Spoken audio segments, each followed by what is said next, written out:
नहमदुहु व नुसल्ली अला रसूलिहिल करीम अम्मा बाद फ़ौज़ु बिल्लाहि मिनश शैतानिर रजीम बिस्मिल्लाहिर रहमानिर रहीम। डियर स्टूडेंट्स, आज हम चैप्टर नंबर 2 की सेकंड डिवीजन को देखने जा रहे हैं, विच इज़ बेसिकली टॉपिक जो इसमें है उसमें dot product and cross product. हम अच्छी तरह से जानते हैं ये दोनों टॉपिक एनडीएस में और एफएससी में दोनों में बहुत ही ज़्यादा अहमियत के हामिल हैं। डॉट प्रोडक्ट और क्रॉस प्रोडक्ट को हम बारी बारी देखेंगे। आइए नेक्स्ट स्लाइड की तरफ चलते हैं। Let's start. हमारा पहला टॉपिक जो है that is dot product. Students, हम अच्छी तरह से जानते हैं डॉट प्रोडक्ट में क्या होता है। डॉट प्रोडक्ट में हम दो वेक्टर्स को कुछ इस तरह से मल्टीप्लाई करते हैं कि उनका जो रिजल्टेंट होता है, जो जवाब आता है हमारे पास, जो प्रोडक्ट आता है, जो क्वांटिटी आती है, it is a scalar quantity. तो आप देख सकते हैं कि सी पर इस वक्त कोई एरो नहीं है। एरो ना होने की वजह से हम कह सकते हैं that it is this scalar quantity. अब डायग्राम में क्या हो सकता है, ये बहुत इंपॉर्टेंट है। मैंने ऑलरेडी आप सबको सिखा रखा है कि जब भी प्रोडक्ट लिया जाता है या वेक्टर्स की जब भी बात की जाएगी, चाहे एडिशन चल रही हो, जब वेक्टर ए और वेक्टर बी के दरमियान एंगल की बात की जाएगी, तो आप सबसे पहले इन दोनों की टेल्स को कंबाइन करेंगे। कोई ऐसे भी कहा जा सकता है that both vectors are brought at a common origin. ये जो एंगल हमारे पास बनेगा, इन दोनों का एंगल थीटा कहलाएगा। डॉट प्रोडक्ट में हमारे पास फॉर्मूला ये लिखा हुआ है। अगर इस फॉर्मूला में dot product which is basically an operation, अगर हम इसको ओपन अप करते हैं तो इसका मतलब होगा वेक्टर ए की मैग्नीट्यूड, वेक्टर बी की magnitude, then cos of theta, यानी कॉस यहाँ पे इन्वॉल्व होगा। ये हमारे पास जो जवाब आया, जो फिजिकल क्वांटिटी है, it is a scalar quantity. अब आइए देखते हैं इसको कैसे कैसे लिखा जा सकता है।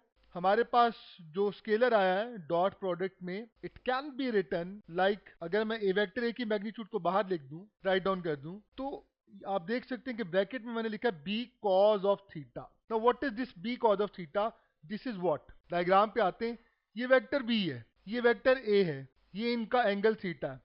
ये अगर मैं वेक्टर बी के हेड से वेक्टर ए पर परपेंडिकुलर ड्रॉ करूं तो मेरे पास ये जो चीज बनती है, इसे मैं बी ऑफ वाई कह सकता हूं। वेक्टर बी का वर्टिकल कंपोनेंट जो कि बी साइन ऑफ थीटा होगा, और ये जो मेरे पास बना this one which is the horizontal component of B X, it is equal to B cos of theta. इसका मतलब वेक्टर बी का, चूंकि डॉट प्रोडक्ट में हमारे पास B cos of theta involve हो रहा है, तो इसका मतलब ये है कि बी कॉस ऑफ थीटा क्या है? B cos of theta is basically the component of vector B along vector A. तो हम इसको वर्डिंग में ऐसे भी लिख सकते हैं, projection of vector B along vector A. ऐसा भी लिखा जा सकता है, अगर मैं बी को बाहर ले आऊं और ए कॉस ऑफ थीटा को अंदर प्लेस कर दूं तो उसका रिवर्स हो जाएगा। A cos of theta represent करेगा projection of vector A along vector B. तो डियर स्टूडेंट्स, इसको इन तमाम अंदाज से लिखा जा सकता है। एग्जाम्पल्स देखते हैं। हमारी डेली लाइफ में डॉट प्रोडक्ट की सबसे बड़ी example that is work. Work के बारे में हम सब अच्छी तरह से जानते हैं that work can be written as F dot D, force and displacement का डॉट प्रोडक्ट है।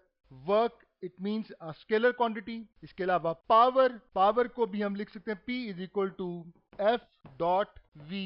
तो पावर जो है basically it is the dot product of force and the velocity. यहां पर वो दूसरी डायग्राम जिसमें हम A कॉस ऑफ थीटा को projection of A along vector B भी देख सकते हैं। आइए नेक्स्ट स्लाइड पे चलते हैं।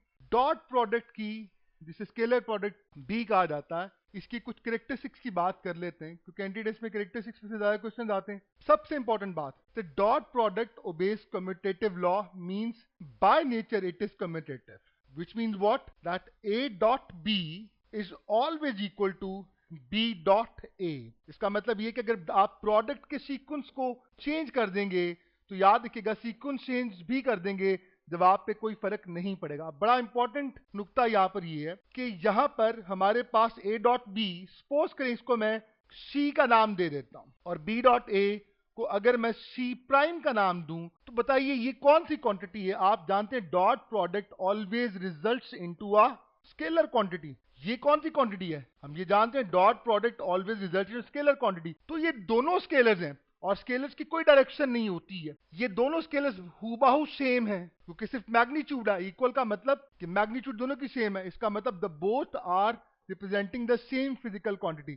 आप क्वेश्चन पे गौर कीजिएगा, what is angle between A dot B and B dot A? Students यहाँ पर बच्चे ज्यादातर गलती क्या कर सकते हैं, वो जब a डॉट बी को b डॉट a के इक्वल देखते हैं तो वो समझते हैं चूंकि इक्वल है तो इसका मतलब इन दोनों की डायरेक्शन सेम होगी, a डॉट बी की और b डॉट a की डायरेक्शन सेम होगी।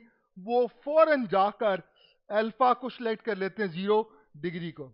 मैंने अभी आपसे शेयर किया कि a डॉट बी तो एक स्केलर क्वांटिटी है और b डॉट a भी एक स्केलर क्वांटिटी है, और स्केलर्स की तो डायरेक्शन ही नहीं होती। जब डायरेक्शन नहीं होती तो उनके दरमियान एंगल भी नहीं हो सकता। इसका मतलब ये बहुत ट्रिकी क्वेश्चन, इसका जवाब होगा not possible, means they can not have the direction, तो this can not be the answer. आइए नेक्स्ट स्लाइड की तरफ चलते हैं। इसकी एक और property, that is the dependence of the dot product on the value of theta. Students यहां से बड़े बड़े अच्छे कॉन्सेप्ट्स डेवलप होते हैं, बड़े अच्छे क्वेश्चंस आपसे पूछे जा सकते हैं। आपको पता होना चाहिए सबसे पहले डॉट प्रोडक्ट के बारे में एक बात याद रखिएगा, जो नहीं पता होता और इसके बारे में बड़ी कॉन्फ्यूजन मार्केट में मौजूद है, टीचर्स भी बाद का मिस्टेक्स करते हैं, that is maximum positive and maximum negative.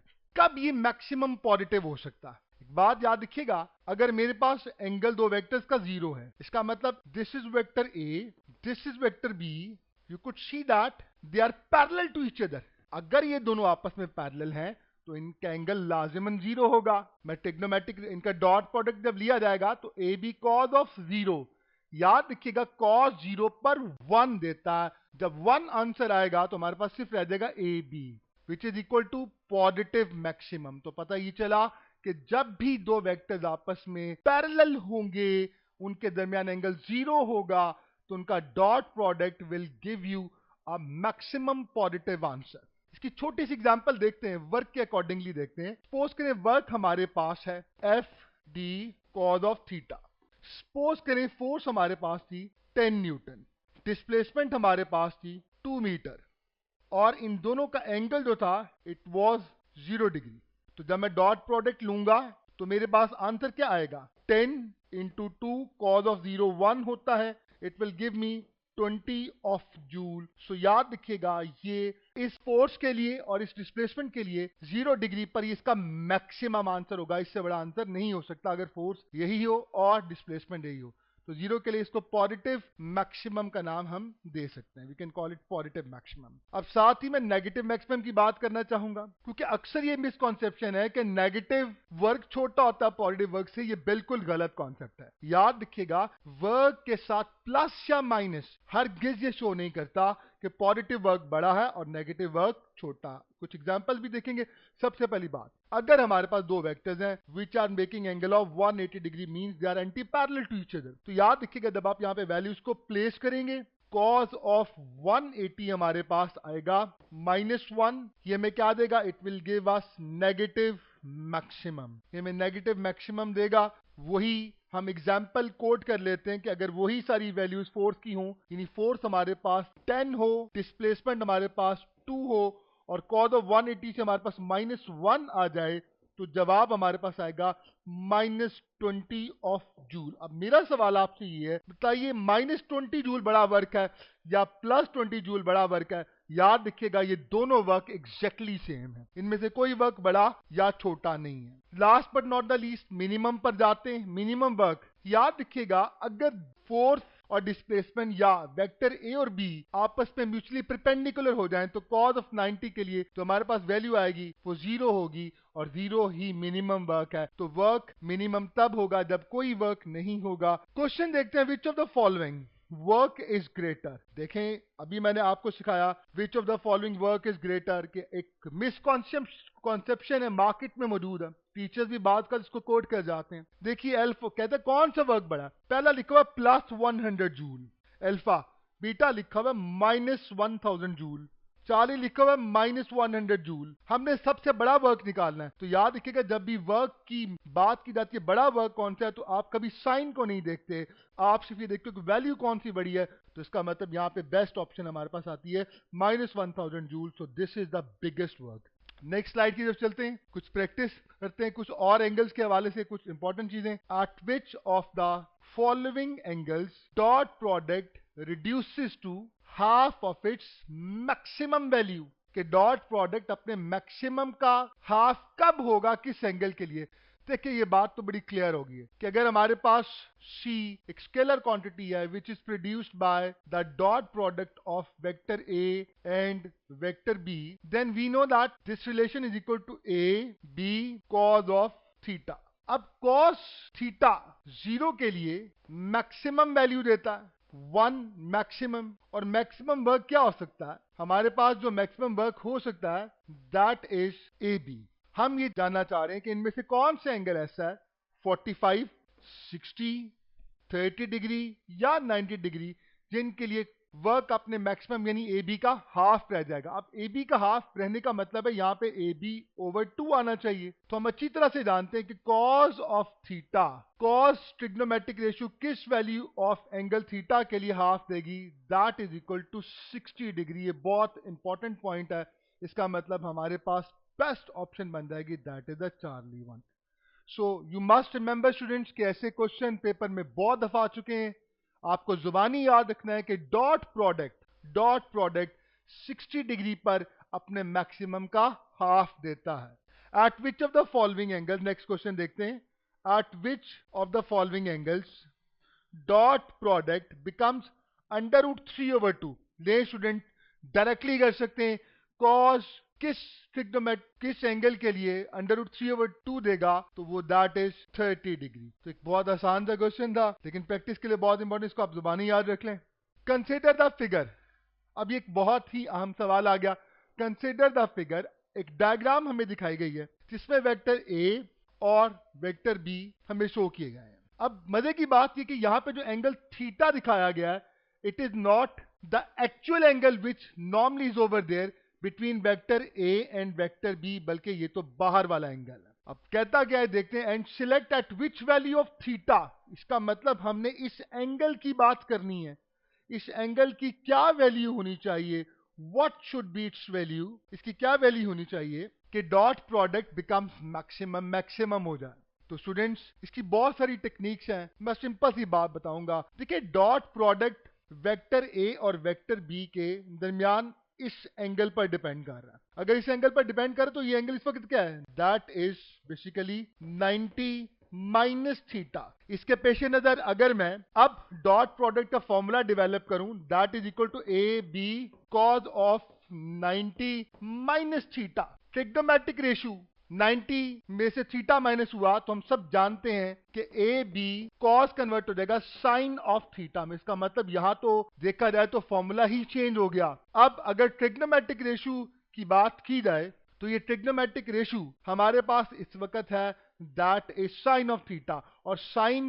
किस वैल्यू के लिए मैक्सिमम होता है, दैट इज 90 डिग्री। तो बड़ा ट्रिकी क्वेश्चन है, सारे बच्चे फौरन से पहले डॉट प्रोडक्ट को मैक्सिमम करने के लिए यकीनन सी बात है जीरो की तरफ जाएंगे कि cos 0 पर मैक्सिमम होता है, लेकिन यहां पर हमारे पास अगर बात की जाए तो बेस्ट यानी ये जवाब बच्चे अमूमन सिलेक्ट कर रहे होंगे कि डॉट प्रोडक्ट तो इस पर मैक्सिमम होगा या फिर इस पर मैक्सिमम होगा, but our answer is delta. यहां पर हमारा answer delta which is 90 degree. With reference to the above question, relation for the dot product will be, वो कह रहा है बताओ ऊपर वाली डायग्राम के हवाले से या क्वेश्चन के हवाले से अब डॉट प्रोडक्ट क्या होना चाहिए। तो बहुत सिंपल है कि डॉट प्रोडक्ट हमारे पास अभी मैंने आपके सामने प्रूव किया, that is equal to dot product comes out to be A B sine of theta rather than cos of theta. So Charlie is the best option. Next slide की तरफ चलते हैं। Characteristics of dot या scalar product में हम ये बात जानते हैं कि I dot I, J dot J और K dot K that always results into 1। और अगर perpendicular हो जाए I dot J, J dot K, K dot I, it will give you 0।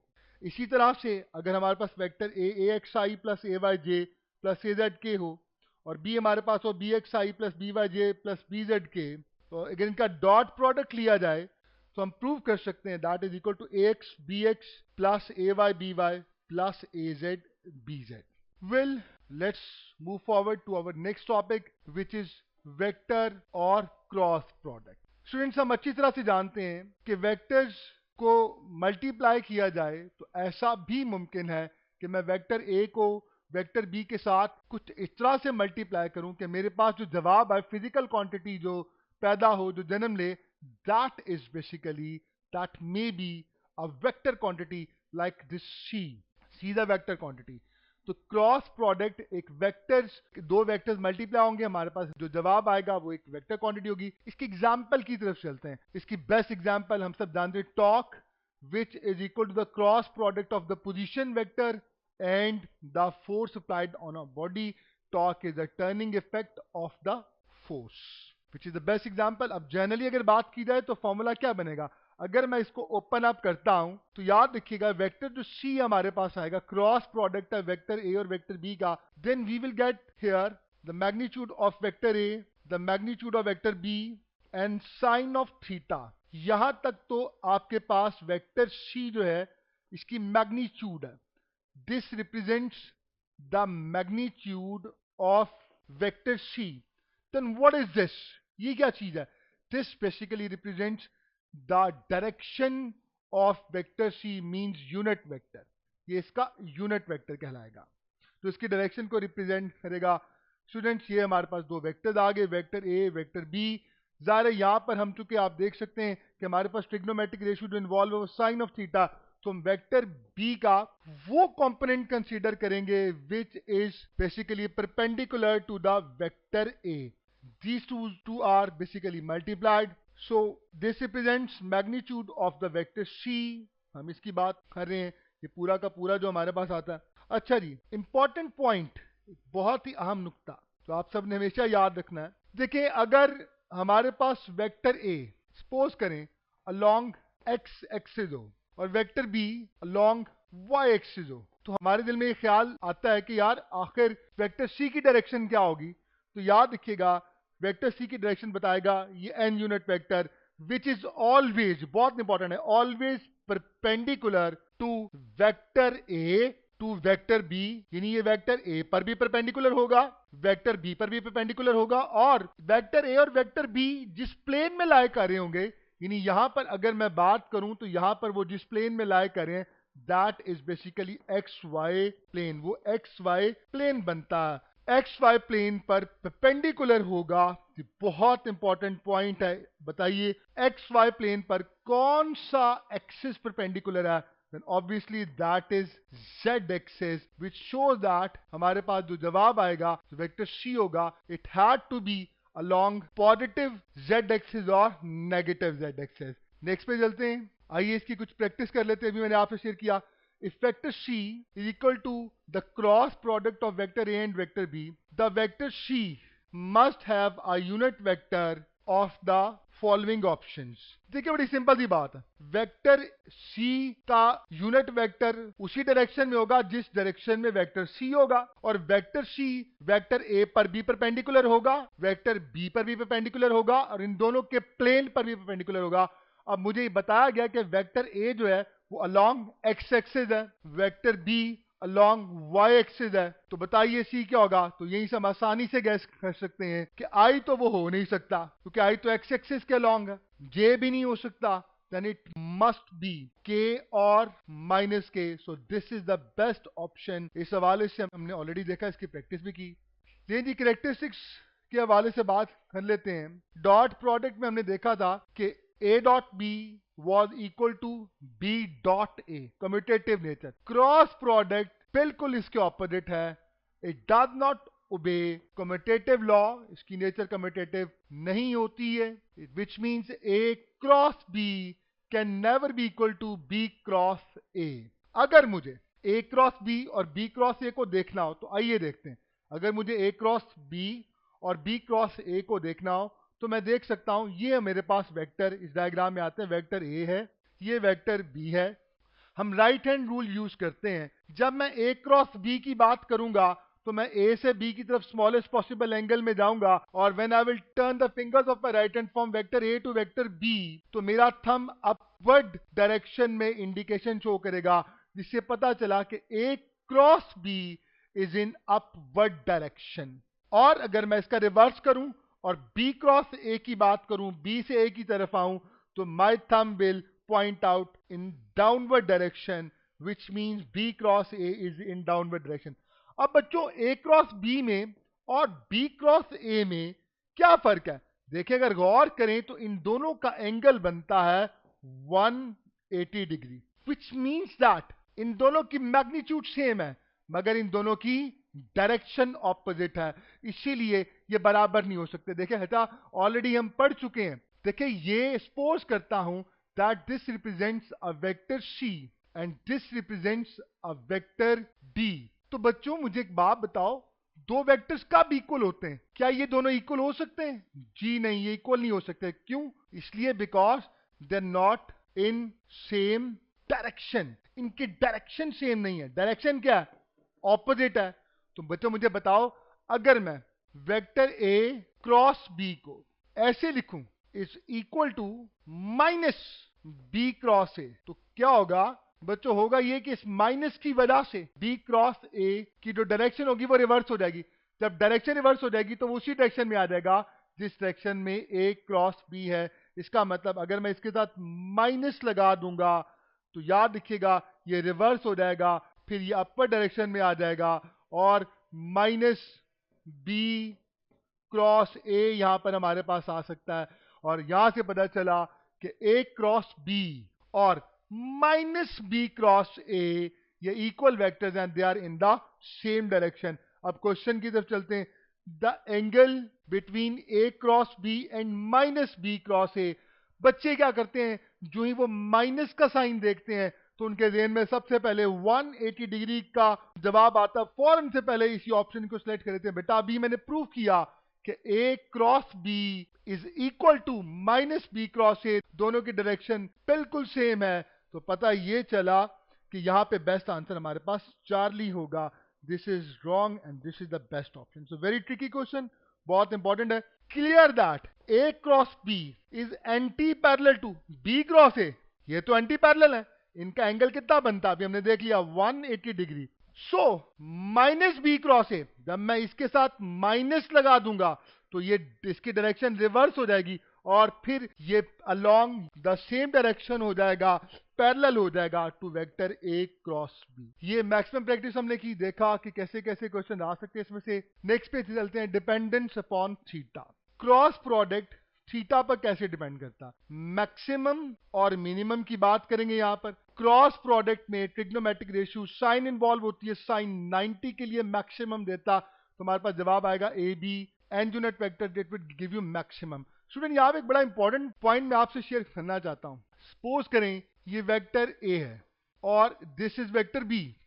अब इनके दरमियान इस वक्त एंगल जो बन रहा दैट इज 90 डिग्री। इनका क्रॉस प्रोडक्ट हमारे पास मैक्सिमम होगा। ये बात हमने ऑलरेडी यहां पर देख ली, वी हैव सीन इट कि मैक्सिमम होगा इसके लिए 90 डिग्री के लिए क्रॉस प्रोडक्ट। अब मेरा क्वेश्चन आपसे ये है कि डायग्राम ऐसी होती, the diagram would have been like this one, तो फिर आपके एंगल 270 लेते। तो याद रखिएगा मैंने ऑलरेडी आप सबको बता दिया हुआ है, ऑलरेडी हमने इसके फर्स्ट डिवीजन में देख लिया था कि दो वेक्टर्स का एंगल 0 से स्टार्ट होता है और कहां तक जाता है 180। 180 से बड़ा नहीं हो सकता। तो याद रखिएगा डॉट प्रोडक्ट में 270 एंगल आ ही नहीं सकता। तब आप ये मिनिमम एंगल लेंगे और वो अगेन क्या होगा 90 degree.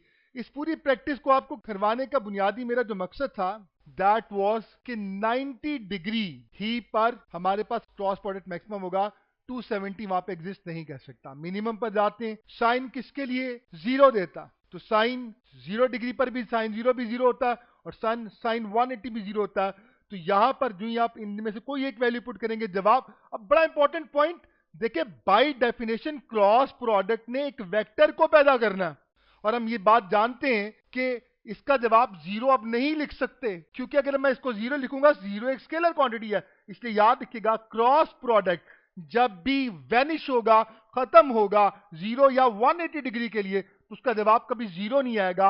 It will always give us a null vector. So this is a very important point. Cross product, if vanishes, it produces a null vector, not 0.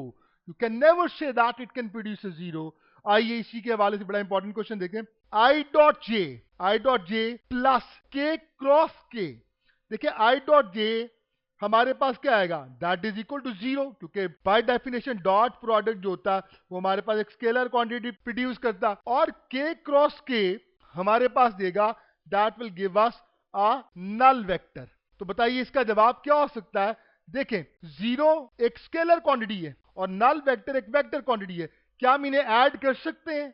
याद रखिए हमने सेकेंड चैप्टर में short question answer भी पढ़ा था that zero can not be added into the null vector because zero is a scalar quantity and null vector is a vector quantity. इसका मतलब इसका जवाब बेस्ट होगा नॉट पॉसिबल, ऐसा मुमकिन ही नहीं है। नेक्स्ट स्लाइड की तरफ चलते हैं। ये हमारी एक और बड़ी इंपॉर्टेंट स्लाइड है। आई, जे और के इस साइकिल को जब भी एंटी क्लॉकवाइज डायरेक्शन में आप फॉलो करेंगे, मींस आई क्रॉस जे हो तो आपके पास जवाब के आएगा जो पॉजिटिव होगा। अगर जे क्रॉस के होगा तो आई आएगा पॉजिटिव होगा, के क्रॉस आई होगा तो जी होगा। लेकिन अगर मैं इसको रिवर्स कर देता हूं तो मेरे पास आंसर में माइनस आने लग जाएगा। तो ये एक इंपॉर्टेंट पॉइंट आप सब बच्चों ने याद रखना। अब इसकी बहुत इंपॉर्टेंट हम लोग कैरेक्टरिस्टिक्स देखने जा रहे हैं। देखिए ये वेक्टर ए है, this is vector A and this is vector B. ये दो वेक्टर्स आ गए हमारे पास, इन दोनों के दरमियान ये एंगल बना, दैट इज एंगल थीटा। अब मैंने जैसे ये वेक्टर ए ड्रॉ किया है वैसे मैंने ये वेक्टर ए भी यहाँ पे ड्रॉ कर दिया। जैसे ये वेक्टर बी ड्रॉ किया, ये वेक्टर बी भी ड्रॉ कर दिया। तो मेरे पास ये जो डायग्राम आ गई है it is basically a parallelogram. तो बच्चों याद रखिएगा एरिया ऑफ द पैरेललोग्राम जिसके दो वेक्टर्स हो जो साइड्स हो that is they are representing vector A and vector B whose cross product has to be taken. तो याद रखिएगा area of such a parallelogram is equal to the magnitude of the cross product. क्योंकि मैं सिर्फ बात modulus magnitude की कर रहा हूं तो यहाँ पे मेरे पास यूनिट वेक्टर नहीं आ सकता, तो it will be equal to A B sine of theta. आइए इसके हवाले से एक बहुत इंपॉर्टेंट क्वेश्चन देखते हैं। विच of the following is true? बताइए इनमें से कौन सी बात ऐसी है जो बिल्कुल सही है। ax is equal to ay at theta is equal to 45 degree. तो बच्चों ये मैं ऑलरेडी क्वेश्चन आपसे लास्ट डिवीजन में शेयर कर चुका हूं कि यहां पर मॉडुलस तो नहीं है। अगर मॉडुलस होता तो फिर ये दोनों बराबर हो सकते थे। अब मॉडुलस नहीं है तो इसका मतलब ये है कि ये और ये वेक्टर को रिप्रेजेंट कर रहे हैं और दो वेक्टर तभी बराबर हो सकते हैं, they can only be equal if they have same magnitude and same direction. तो या इन दोनों की डायरेक्शन कभी सेम नहीं हो सकती, इसका मतलब ये तो पॉसिबल ही नहीं है। पॉसिबल कब हो सकता था? जब मॉडुलस लिया जाता। बीटा ऑप्शन की तरफ चलते हैं। A cross B is equal to A dot B, A cross B is equal to A dot B at theta is equal to 45 degree. बाद का बच्चे यहाँ पे मिस्टेक कर जाते हैं, ए क्रॉस बी में साइन इन्वॉल्व है और ए डॉट बी में हमारे पास कॉज इन्वॉल्व है। तो बच्चे जानते हैं कि 45 पर साइन और कॉस सेम वैल्यू देते हैं, वो इसको सिलेक्ट कर सकते हैं। बेटा याद रखिएगा एक क्रॉस बी यहां पर हमारे पास एक वेक्टर को रिप्रेजेंट कर रहा है which is vector C suppose, और जबकि A dot B it representing scalar. कभी भी एक वेक्टर और स्केलर आपस में बराबर नहीं हो सकते, इसका मतलब ये मुमकिन नहीं है। तो ये कब मुमकिन था?